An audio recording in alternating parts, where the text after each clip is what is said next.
During the early morning hours of January 19, 1965, at Pad 19, Cape Kennedy, Florida, the countdown began for GT-2, the second flight test of the Gemini program.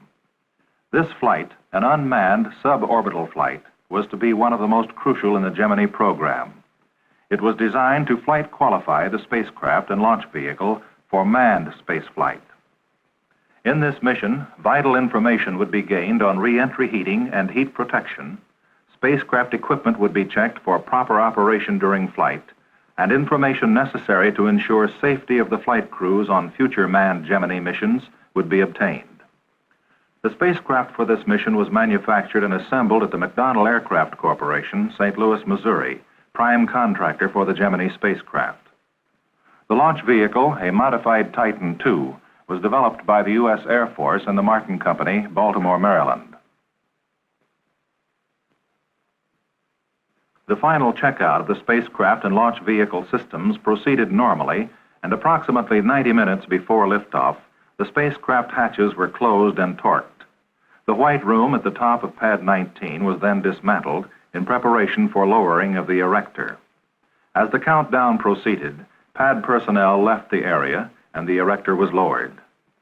Meanwhile, at the Mission Control Center, flight controllers closely monitored spacecraft equipment and completed final preparations for the launch. Instruments were set to record the flight trajectory and other vital information which would be transmitted by telemetry from the spacecraft during flight. Monitors in the blockhouse checked and double-checked their instruments, maintaining close control over the launch vehicle which would propel the spacecraft downrange for this vital test. At approximately 4 minutes past 9 a.m. Eastern Standard Time, the Gemini launch vehicle lifts from the pad and begins the powered phase of the downrange flight.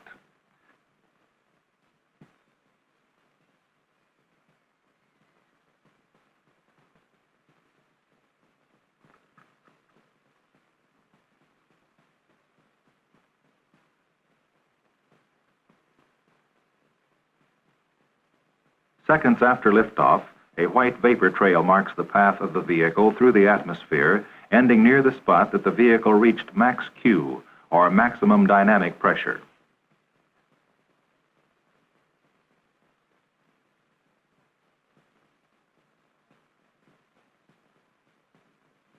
Some 2.5 minutes after liftoff, the booster engine cuts off and staging occurs. The sustainer engine then takes over to propel the spacecraft to a maximum altitude of 98 9/10 statute miles and a top speed of 16,708 9/10 miles per hour. After separation from the launch vehicle, the spacecraft orbital attitude and maneuvering system thrusters fire to turn the spacecraft in orbit to blunt end forward. The adapter equipment section is jettisoned. You can see the adapter, the light object, float away from the spacecraft.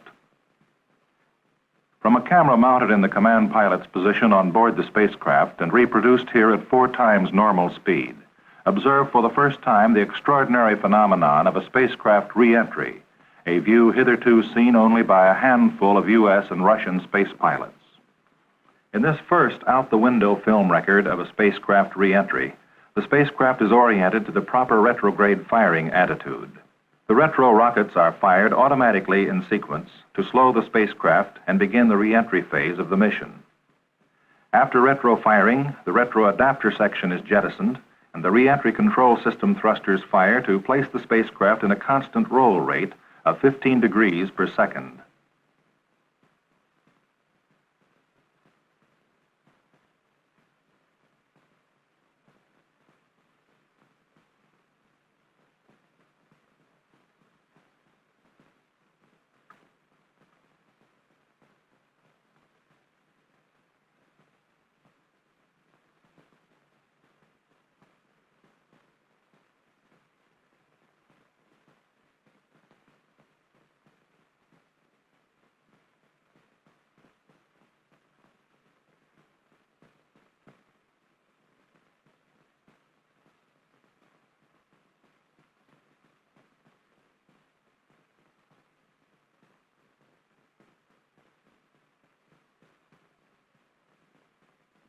The thrusters are directly in front of you in the neck of the spacecraft.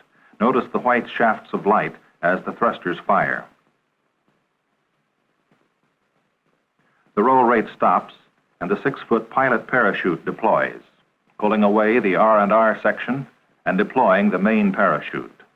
The spacecraft shifts from a 1 to a 2-point Gemini-type chute suspension and gently floats to the sea below.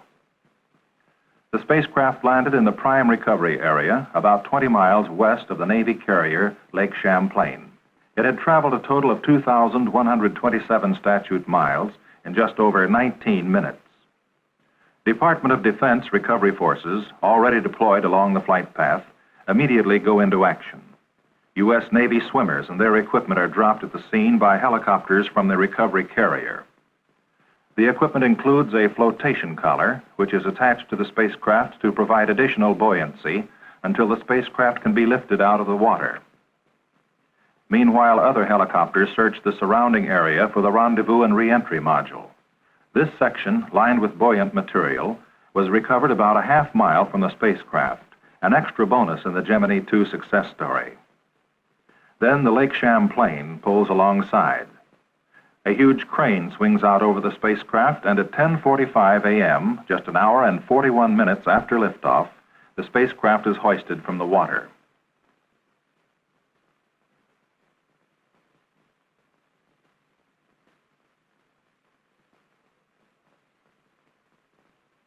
The flotation collar removed, the spacecraft is placed on a special dolly on the deck of the carrier to await return to Cape Kennedy for complete analysis and inspection.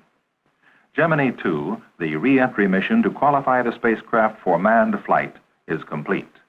Visual inspection on board the carrier indicates mission success.